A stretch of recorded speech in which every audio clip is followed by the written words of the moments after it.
with me in the short time I shall address you this afternoon some of the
Right Honourable Sir Winston Churchill, KGOM, CHDL, MP, Prime Minister of the United Kingdom and Northern Ireland, to address you.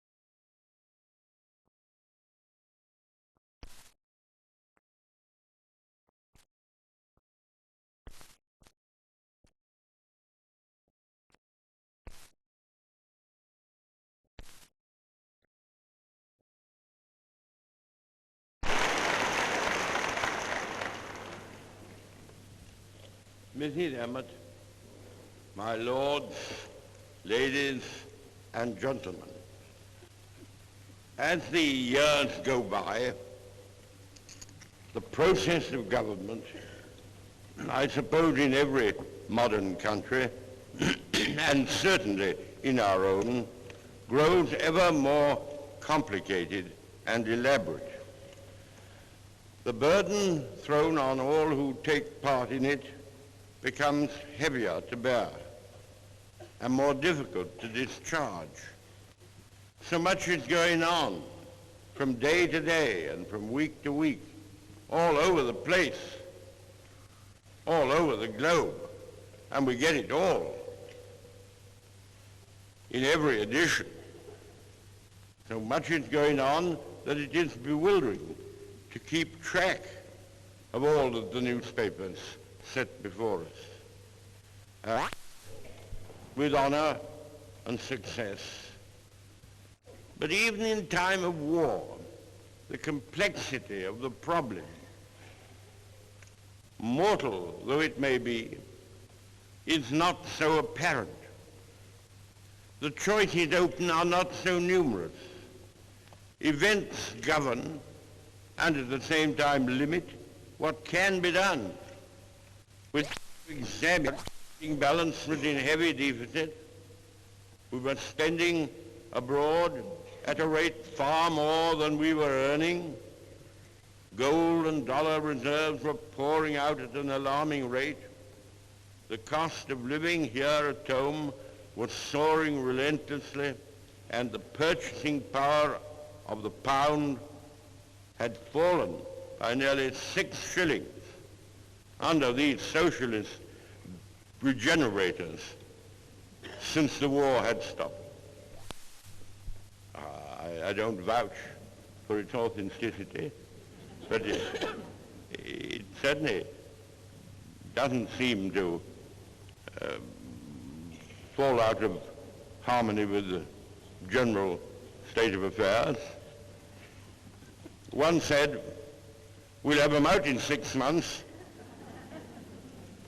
And the other one thoughtfully replied, we'd much better let them stay 3 years, and then we shall have some money to spend.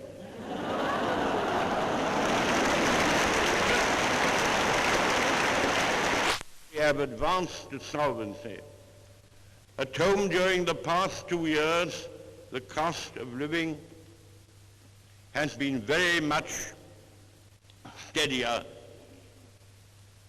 and we have always had the hope that we should not find it beyond our power to turn the slope downwards. Production has achieved new high records, and the highest level of employment has been maintained. We salute Mr. Butler, the Chancellor of the Exchequer, who has so faithfully re-control of your vital housekeeping, without which all the chairs, you all know what he has been doing. We made it one of our first aims to get rid of the whole system of controls. It was warding off any danger of unemployment by employing an immense number of officials. A little man looking out of a pigeonhole,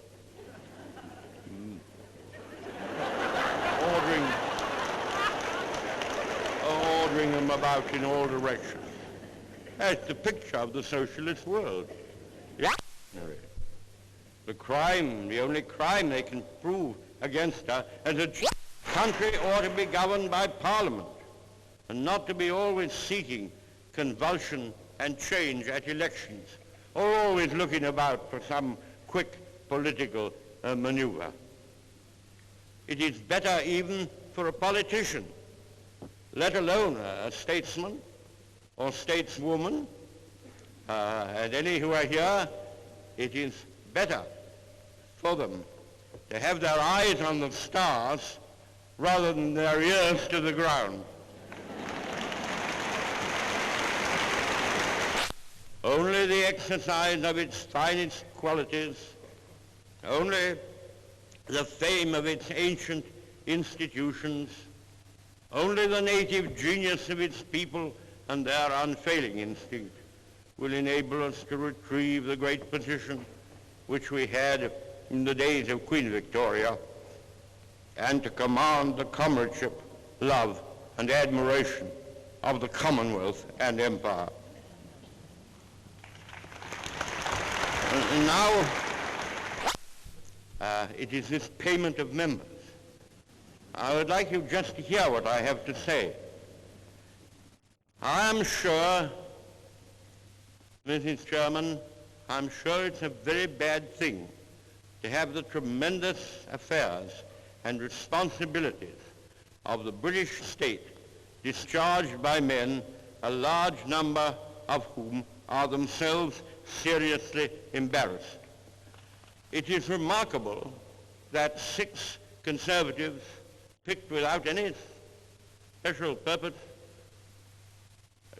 should have sat on the committee and studied this question dispassionately and impartially with 6 socialists, and that they should have come to the same conclusion. I'm thinking of the institution. I've spoken to you of the pressures and strains we are under in modern life. Great provinces have gone from us. Stern rivals and competitors have sprung up on every side. But the institutions which this island, free for 1,000 years from invasion, has developed within itself, win it a measure of respect and power which we cannot afford to cast away, which, ladies and gentlemen, on that cause of peace which is in all our hearts, and for which Mr. Eden labors night and day.